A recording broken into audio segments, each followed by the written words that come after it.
आगरा के ताजमहल का नाम विश्व भर में प्रसिद्ध है, फेमस है। इस खूबसूरत इमारत का दीदार करने के लिए लोग दुनिया के कोने कोने से आते हैं। यह इमारत सच्ची मोहब्बत का बेमिसाल नमूना कही जाती है। अगर आपको यह जानकर हैरानी होगी कि आगरा में एक नहीं बल्कि दो ताजमहल हैं। जी हाँ, बल्कि एक नहीं दो ताजमहल हैं। आगरा में एक संगमरमर का सफेद ताजमहल है, तो वहीं दूसरी तरफ लाल पत्थर से बना लाल ताजमहल भी है।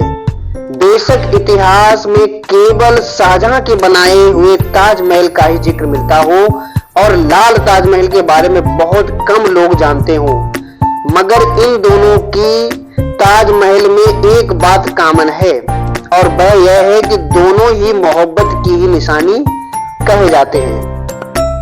आज हम आपको आगरा के लाल ताजमहल के बारे में बहुत ही दिलचस्प जानकारी देंगे जो बहुत कम लोग आपको बताएंगे या बहुत कम लोग इसके बारे में जानते होंगे।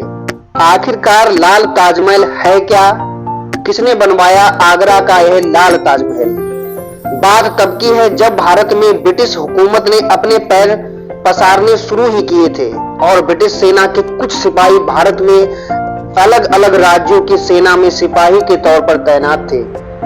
ऐसा ही एक मूल का सिपाही था colonel John William Hansing. William Hansing Bharat में अपने परिवार के साथ रहता था और आगरा के लाल किले की देखभाल के लिए उसे सेनापति नियुक्त किया गया था। विलियम हैंसिंग की पत्नी ने लाल ताजमहल का निर्माण करवाया था। यह ताजमहल उसने अपने पति विलियमसन हैंसिंग की याद में बनवाया था। क्या है आगरा के लाल ताजमहल का इतिहास? तो आइए जानते हैं लाल ताजमहल का इतिहास। आगरा के लाल ताजमहल को विलियम हैंसिंग का मकबरा भी कहा जाता है। यह मकबरा असल के ताजमहल की तरह बेमिसाल तो नहीं है, मगर इसकी सुंदरता में कोई भी कमी नहीं निकाली जा सकती है। 21 जुलाई 1803 में जब विलियम हैंसिंग का देहांत हुआ तब लाल ताजमहल की नींव रखी गई थी। दरअसल विलियम हैंसिंग ने जब अपनी पत्नी के साथ पहली बार शाहजहां का बनवाया हुआ ताजमहल देखा था तब ही यह तय कर लिया था कि पत्नी में जो पहले जाएगा दूसरा उसकी याद में ताजमहल बनवाएगा।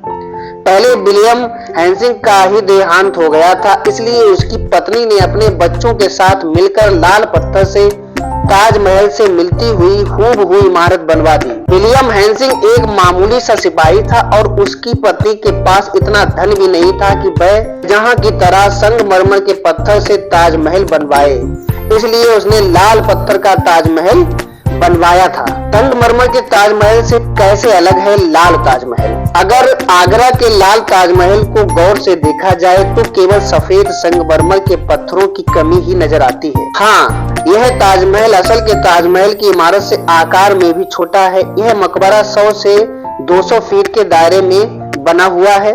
इस ताजमहल में असल के ताजमहल जैसे भूमिगत कक्ष भी हैं और 4 मीनारें भी हैं। इस मकबरे के चारों ओर 4 बड़े प्रवेश द्वार भी हैं। ध्यान देने वाली बात यह है कि असल के ताजमहल में शाहजहां और मुमताज की कब्र है और लाल ताजमहल में विलियम हैंसिंग और उसकी पत्नी की कब्र है। आगरा में कहाँ स्थित है ये लाल ताजमहल? एक बादशाह और आम इंसान में क्या फर्क होता है? वह लाल ताजमहल की इमारत को देखकर आसानी से महसूस किया जा सकता है, मगर सच्ची मोहब्बत किसी ने भी हो उसे दीवाना ही कहा जाता है। फर्क इतना है कि किसी की मोहब्बत के चर्चे होते हैं तो किसी की मोहब्बत के गुमनामी के अंधेरे में जाते हैं। लाल ताजमहल के साथ भी कुछ ऐसा ही हुआ है।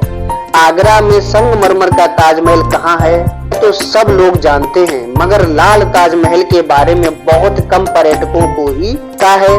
यह ताजमहल आगरा के भगवान टाकीज चौराहे के निकट और इसको देश के सबसे पुराने रोमन कैथोलिक कब्रिस्तान में देखा जा सकता है।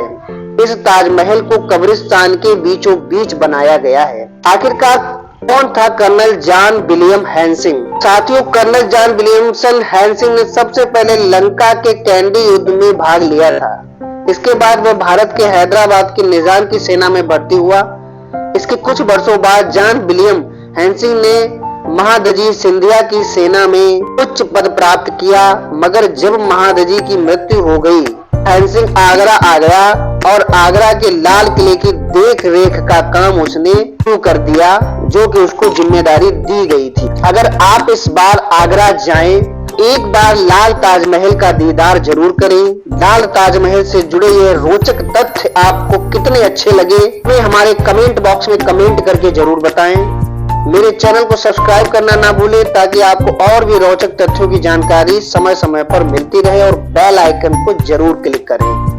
धन्यवाद साथियों। तो साथियों, मेरी ये जानकारी आपको कितनी पसंद आई, मेरे कमेंट बॉक्स में कमेंट जरूर करें और मुझे फॉलो करते रहें। साथियों, मेरा सपोर्ट करें और मेरे चैनल को सब्सक्राइब करना ना भूलें। धन्यवाद। राधे राधे। जय श्री कृष्णा।